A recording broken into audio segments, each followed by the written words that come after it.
Hi! So, itatry natin gamitin itong Real Techniques na Enhanced Eye Set na nabili ko sa Marshalls. So, gusto ko itong gagamitin itong brushes na to.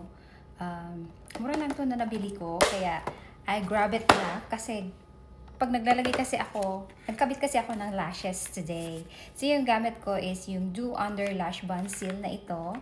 Kasi it will last 10 days.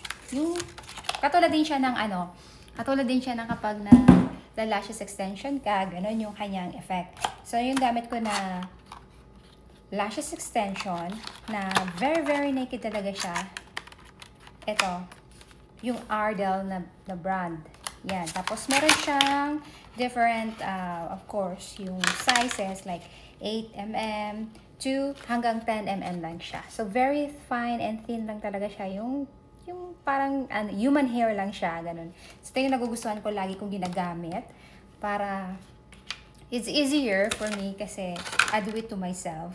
Unlike na yung ikaw talaga gagawa sa kasama mo. So, kung ikaw like me na gusto mong madaling matapos ang iyong lashes at maganda ng at least 10 days or more, depende sa pag-alaga mo at home, you should buy this one. This is Ardell. Tapos yung glue mo is itong gamitin mo. Kasi meron na siyang bond and seal. Like, yung glue na ginagamit ng mga lash stick na black. This is color black. Ito yung part na yon. Makita ko sa inyo. Yan. Tapos yung kanyang sealed. After mo siya madikit sa lashes mo. Yan. So, very convenient.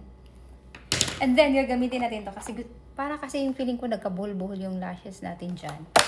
Susuklayin natin. Buksan natin itong Real Technique na eye tool. So, let's remove it from the back. So, ganito yung kanyang itsura. Ito yung aking kailangan.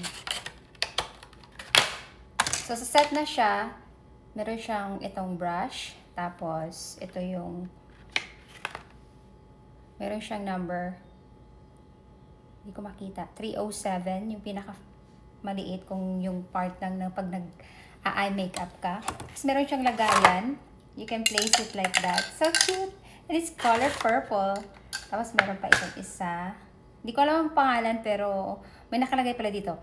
Medium shadow brush. Itong isa is shading brush. Nag-makeup ako, pero nakakalimutan ko yung mga pangalan ng brushes.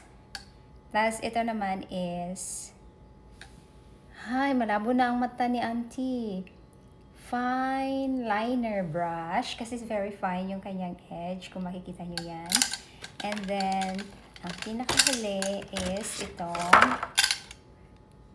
Essential Crease Brush. So, yan. Very cutesy. Tapos, meron siyang cover. Diba? Pwede mo siyang pang-protect na yung hindi siya maalikabukan. So, yan gagamitin natin. Meron ako dito kay Leticia na salamin. So, ibabrush ko siya sa aking lashes extension para hindi siya buhol-buhol. Maganda pa rin siya. Yung parang maglulook natural pa rin siya. Hindi ko na napakita sa video kung paano ko siya kinabit. Pero sa next time na magkabit ako ng lashes extension on my own, I'll share with you kung paano ko siya ginawa. Pero ngayon pinakita ko lang itong mga lashes extension tools or materials na gagamitin nyo para man may idea kayo the next time. Or you can do it by yourself. Madaling i-figure out ito. Tsaka very easy. Kahit sino, kahit hindi ka marunong sa makeup or maglalagay ng eyelash extension, try this one and you'll enjoy it. Yeah.